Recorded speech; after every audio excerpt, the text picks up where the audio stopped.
Hello à tous et bienvenue dans une nouvelle vidéo. Aujourd'hui on se retrouve pour parler de la Malaisie et je me suis dit que j'allais vous faire une vidéo qui rassemblait les informations pratiques et des conseils pour préparer votre voyage en Malaisie. Donc pour ma part j'ai fait 4 voyages au total en Malaisie, enfin 3 voyages, et quand j'étais petite j'ai habité à Kuala Lumpur pendant 2 ans, donc j'étais vraiment petite donc je m'en souviens pas vraiment.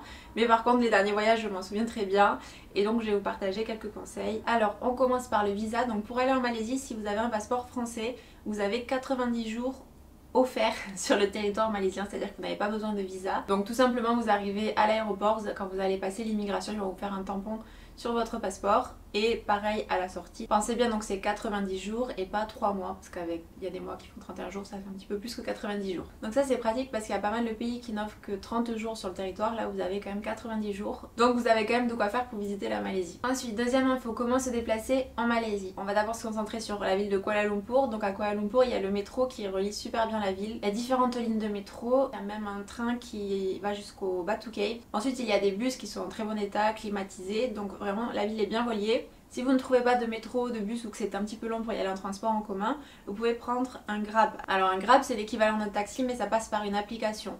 Donc quand vous commandez la course, vous savez déjà en avance le montant que vous allez payer. Donc ça permet d'éviter les arnaques. Et en plus c'est pratique parce que vous n'avez pas à courir après un taxi. Là vous êtes sur votre application, vous dites je veux aller de cet endroit à cet endroit. Vous commandez la course, il vient vous chercher à l'endroit où vous avez décidé. Vous pouvez télécharger cette application qui s'appelle Grab et surtout si vous voyagez en Asie, ça vous sera très utile. C'est l'équivalent de Uber en France, mais avec des prix beaucoup moins élevés. Pour aller de l'aéroport de Kuala Lumpur au centre-ville, vous pouvez prendre un train qui s'appelle le Kia Express. Je vous conseille de réserver vos billets en ligne parce que vous avez une petite réduction si vous les prenez en avance en ligne plutôt que directement au guichet à l'aéroport. Parce que l'aéroport de Kuala Lumpur est assez éloigné du centre-ville. Grâce à ce train, vous mettez environ 30-35 minutes pour arriver au centre-ville. Je pense que si vous prenez un taxi avec tout le trafic et les bouchons qu'il y a à Kuala Lumpur, vous allez mettre beaucoup plus de temps. Donc là au moins c'est pratique, vous êtes installé dans le train, il est climatisé, vous avez même je crois la wifi. Donc c'est super pratique. Ensuite, pour vous déplacer d'une ville à une autre, pareil c'est hyper bien relié, il y a pas mal de bus qui circulent en Malaisie. Donc pour les trajets où il y a souvent des bus, nous on réservait pas forcément à l'avance, on allait directement au terminal des bus et on prenait un ticket sur place. Par contre pour les trajets où il y avait moins de bus, par exemple il y avait 3 bus dans la journée, pour s'assurer d'avoir une place, on le réservait en ligne. Donc pour réserver en ligne, vous pouvez passer par... Il y a plusieurs sites qui existent, tous ces sites on les a testés. 12 Goasia, EasyBook et Bus Online Tickets. Donc avec ces 3 sites vous pouvez réserver des trajets de bus donc en Malaisie. Donc par exemple pour rejoindre l'île de Pankor depuis les Cameron Islands, on avait réservé nos tickets de bus en ligne parce qu'il n'y a pas non plus 50 bus par jour qui vont là-bas, alors que pour aller de Kuala Lumpur à Melaka c'est environ 2 heures de route et il y a plein de bus qui partent, donc c'est pas la peine de réserver en avance. Et quand vous arrivez au terminal des bus, en général vous avez 2 options. Vous pouvez réserver vos tickets soit en allant au guichet, soit avec, il y a des machines pour réserver directement sur la machine. Et comme ça vous pouvez voir toutes les heures, vous pouvez regarder le nombre de places, choisir vos places tranquillement, voilà, vous pouvez prendre un peu plus le temps. Petite pause dans la vidéo, si jamais cette vidéo vous est utile, n'hésitez pas à mettre un pouce bleu, moi ça m'aide beaucoup et c'est gratuit. Vous pouvez mettre aussi un petit mot en commentaire et vous abonner pour ne pas manquer les prochaines vidéos. On continue. Après pour les compagnies de bus, donc il y en a vraiment plein, vous verrez, elles sont notées. Si vous allez par exemple sur le site 12 Go Asia, elles sont notées, donc vous pourrez voir les notes qui sont attribuées pour savoir un petit peu lesquelles sont bien. Celle que je retiens qui est la meilleure compagnie, parce qu'on a pris des compagnies différentes pour chaque trajet je crois. Et la meilleure compagnie qu'on ait prise c'est KKKL, 3KL. Elle était top avec des sièges immenses, enfin vraiment hyper confortable. Mais globalement les bus étaient bien, il y en a juste un qui était vraiment vieillot, c'était la compagnie. Alors je sais pas si on est tombé sur le mauvais bus ou si c'était cette compagnie en général. C'est la compagnie Kesatuan. D'ailleurs en prenant ce bus, nous on allait jusqu'à Lumut. Et ensuite le bus continuait sa route avec d'autres passagers à bord. Et il n'a pas pu redémarrer quand il s'est arrêté à Lumut. D'ailleurs pendant tout le trajet il faisait un peu bizarre déjà. Et quand il s'est arrêté à Lumut, il n'est pas arrivé à redémarrer. Nous heureusement on s'arrêtait là, mais les passagers je sais pas comment ils ont fait ensuite pour continuer. Mais c'était vraiment un bus vieillot qui couinait pendant tout le trajet. On se demandait comment on allait arriver à destination. Donc voilà, Kesatuan pas ouf. Enfin, je sais pas si on est tombé sur le mauvais bus ou si tous les bus sont en mauvais état. Et après, il y a des endroits où vous n'aurez pas 50 choix pour, au niveau des compagnies. Par exemple, pour aller jusqu'à Tanarata au Cameron Island. Puis la ville d'Ipoh, il y avait 2 compagnies, il me semble. Et la plupart des bus qu'on a pris avaient du retard. Alors, il y a beaucoup de bouchons et de trafic en Malaisie. Quand vous réservez un trajet, le bus ne fait pas forcément que ce trajet. C'est-à-dire, par exemple, moi je le prends à Ipoh. Mais c'est possible qu'il vienne de Kuala Lumpur, donc il a peut-être accumulé pas mal de retard en sortant de Kuala Lumpur avec le trafic pour arriver jusqu'à Ipoh, et donc il arrive en retard. Mais la plupart des bus qu'on a pris avaient du retard. Voilà, donc sachez-le pour anticiper si jamais vous avez une correspondance, un autre bus à prendre.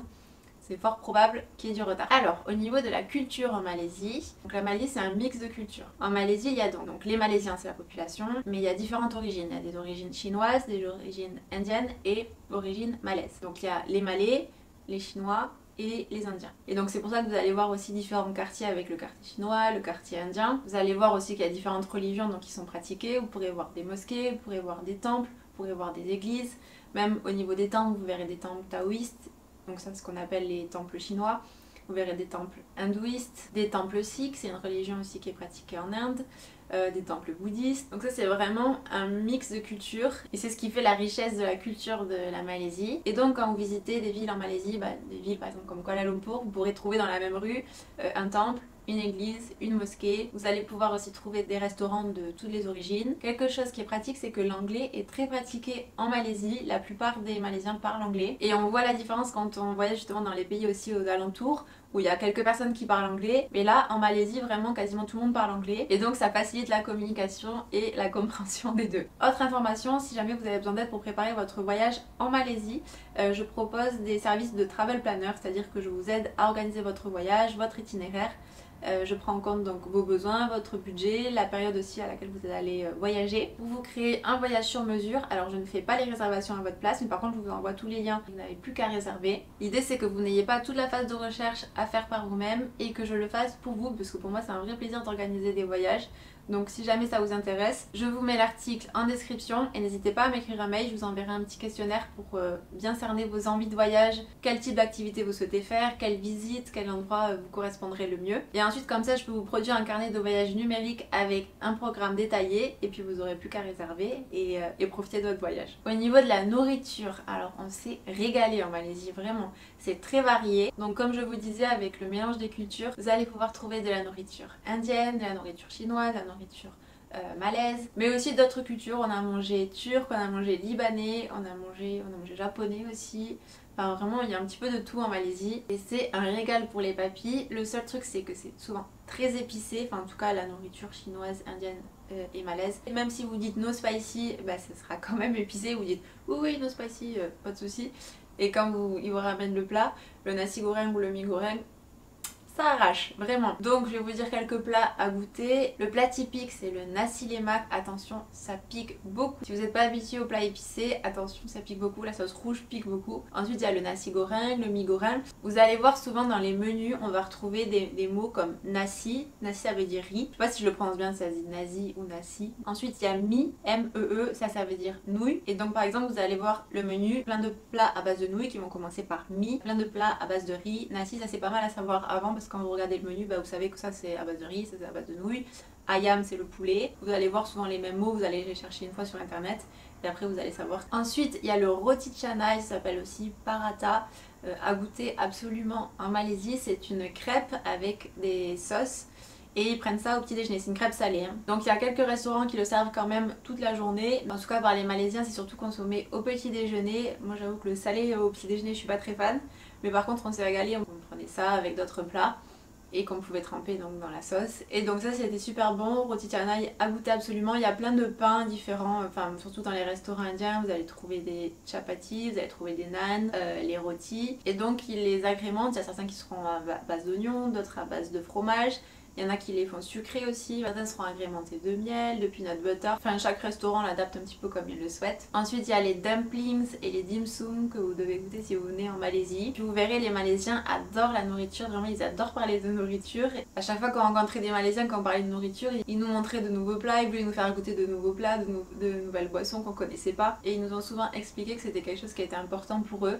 Que la nourriture c'est ce qui permettait de réunir les gens, de différentes cultures aussi autour de bons plats, donc c'était important pour eux la nourriture. Au niveau des prix ça va dépendre des endroits. À Kuala Lumpur c'était plus cher par exemple que à Melaka ou que à Tanah Rata ou encore à Ipoh. Pour vous donner une idée des prix, les plats dans un restaurant local ça va être entre 2 et 3 euros, ça peut aller jusqu'à 4 euros, mais voilà une moyenne. Au niveau des boissons, ils prennent souvent du thé, du café ou du chocolat froid qui s'appelle Milo, c'est une boisson qu'on trouve en Malaisie, pour accompagner leur repas. Donc là c'est pareil, il y a différents types de café, de thé, ça vous verrez sur les cartes au restaurant. Je vous laisse découvrir ça par vous-même. Parfois ils mélangent même le café, le thé et le chocolat pour faire une boisson spéciale. Ensuite au niveau de la météo, Alors, c'est un petit peu compliqué en Malaisie parce que avant il y avait clairement deux saisons, la saison sèche, la saison des pluies. Et là avec le changement climatique, il pleut pendant la saison sèche. Les saisons ne sont plus aussi délimitées, séparées comme avant. Ce que je peux vous dire, c'est que à chaque fois qu'on est allé à Kuala Lumpur, même quand on restait 3 jours, je crois à chaque fois on s'est pris un orage et une averse. Alors ça dure jamais très longtemps, c'est souvent en fin d'après-midi. Et un orage, mais vraiment ça pète fort. C'est pas des petits orages.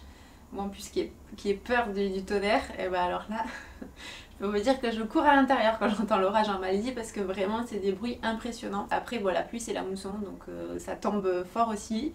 Il vaut mieux avoir son kawaii ou se mettre à l'abri parce que c'est pas une petite averse. On a remarqué aussi que c'était pas du tout la même météo à Kuala que à Melaka alors que c'est situé qu'à 2 heures de route. Quand on était à Melaka, donc on a quand même passé un mois à Melaka et à chaque fois qu'il pleuvait c'était souvent la nuit. Il a dû pleuvoir 2-3 fois en journée mais sinon c'était quasiment tout le temps la nuit et pareil des gros orages. En tout cas rassurez-vous, c'est rare qu'il pleuve une journée complète, c'est souvent sur 1 heure, 2 heures, il suffit de se mettre dans un café, dans un restaurant, se mettre à l'abri et ensuite vous pouvez continuer votre visite. Et sachez aussi que quand il pleut il ne fait pas froid, il fait toujours plus de 30 degrés.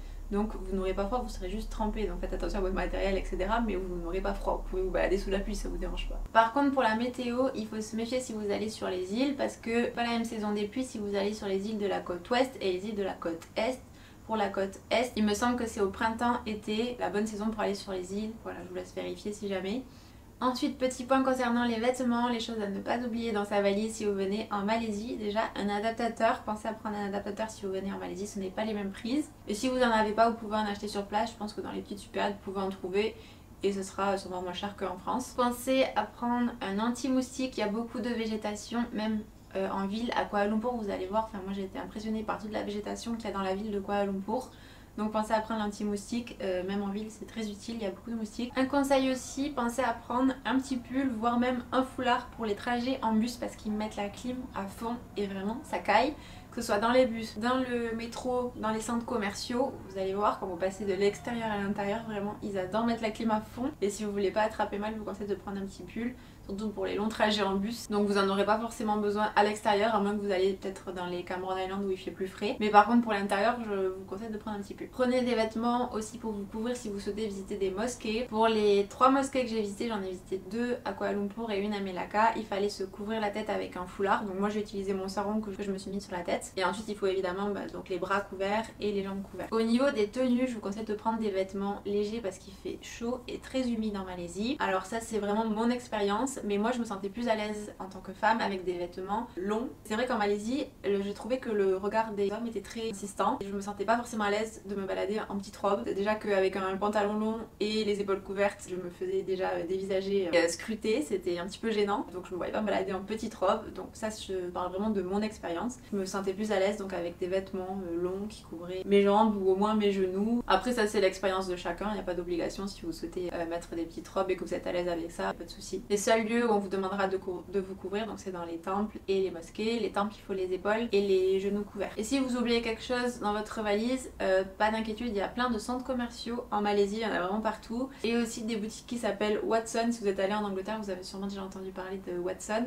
C'est comme des parapharmacies où vous trouvez tout ce qui est cosmétique, shampoing, même des crèmes solaires, des crèmes pour le visage. Petite info, si vous cherchez des produits coréens à Watson, ils ont un rayon exprès avec des produits coréens, donc n'hésitez pas à aller voir, notamment les crèmes solaires coréennes, etc. Si jamais ça vous intéresse, parce que je sais qu'en France c'est un petit peu compliqué d'en trouver, et bien si vous allez en Malaisie à Watson, dans les grands Watson, il y a un petit rayon avec les produits coréens. Au niveau de la carte SIM, donc nous on a pris chez l'opérateur Hotlink. C'est une boutique rouge, donc vraiment vous pouvez pas la rater. Je crois que c'est rouge et Hotlink c'est écrit en blanc ou l'inverse. Enfin bon, c'est quelque chose qui se voit bien. Et c'était, donc de mémoire, c'était 10 ringgit, donc 2 € la carte SIM. Et ensuite on a rajouté 35 ringgit pour avoir internet pendant un mois. Je crois que c'était internet illimité si je vous dis pas de bêtises. Donc au total, carte SIM et internet ça faisait 9 € pour un mois. Pour l'argent en Malaisie, donc la monnaie en Malaisie c'est les ringgit malaisiens qu'on abrège RM. Donc comme pour chaque voyage, je vous conseille de changer le minimum en France et ensuite de changer sur place parce que les taux sont beaucoup plus intéressants dans le pays de destination que en France. Il y a des endroits où vous pouvez payer par carte, d'autres non. Toujours les mêmes conseils, mais quand vous voyagez à l'étranger, n'hésitez pas à vous procurer une carte sans frais à l'étranger. Vous pouvez retirer sans frais et vous pouvez payer sans frais. Donc moi j'ai la carte Boursorama et Fortunéo. Je vous mets mes codes par un si jamais ça vous intéresse. Il y a souvent des offres de bienvenue si vous ouvrez un compte et que vous prenez une carte. C'est totalement gratuit d'ouvrir un compte et d'ouvrir une carte. Et en plus on vous donne cette prime de bienvenue, donc on vous donne de l'argent quand vous ouvrez un compte et vous pouvez payer à l'étranger. C'est vraiment pratique. Moi Boursorama ça fait 3 ans que je l'ai il me semble. Et Fortunéo ça fait 1 an. C'est comme ça si jamais je m'en fais avaler une par un distributeur ou que je sais pas elle est bloquée ou je ne sais pour quelle raison, ben, j'ai quand même une deuxième carte de secours et Julien pareil il a aussi 2 cartes. Quand on voyage c'est toujours plus rassurant. Pour retirer en Malaisie sans frais, nous on retirait toujours à la Maybank. C'est la banque malaisienne, c'est un logo jaune et donc on retirait toujours au distributeur à billets de la Maybank parce qu'il n'y a pas de frais, enfin en tout cas si vous avez une carte sans frais en France, vous ne paierez pas de frais. Au niveau des hébergements, vous verrez que c'est un petit peu plus cher sur les îles, donc prévoyez votre budget en fonction, que ce soit sur les Perhentian, que ce soit à Pankor, que ce soit à Tioman, les hébergements sont un peu plus élevés sur les îles, bon comme souvent vous me direz. Et on a eu quelques mauvaises expériences au niveau de la propreté, alors je parle pas sur les îles, je parle globalement en Malaisie, mais il y avait quelques hébergements qui n'étaient pas très propres. On n'a jamais eu de souci de propreté quand on voyage, enfin souvent on se fie aux notes en fait qu'on trouve sur Booking, des notes supérieures à 8 sur 10 en général, il n'y a quand même pas de souci de propreté ou vraiment des petits trucs. Mais là, il y avait beaucoup d'endroits qui étaient gras, poussiéreux. Donc ouais, il y avait souvent un petit souci de propreté dans les hôtels. Pas toujours, mais ça nous arrivait plusieurs fois en Malaisie. Donc voilà, faites attention, même pour des hôtels qui sont bien notés, il peut y avoir des petits soucis de propreté. Je crois qu'on a fait le tour de toutes les infos que je voulais vous partager. Si vous avez des questions, n'hésitez pas à les mettre en commentaire, j'essaierai d'y répondre. Si la vidéo vous a plu et que vous souhaitez d'autres vidéos de ce type, n'hésitez pas à mettre un pouce bleu, ça m'encourage à faire d'autres vidéos. Vous pouvez aussi vous abonner pour ne pas manquer les prochaines vidéos. Je vous dis à très vite, des bisous, ciao ciao.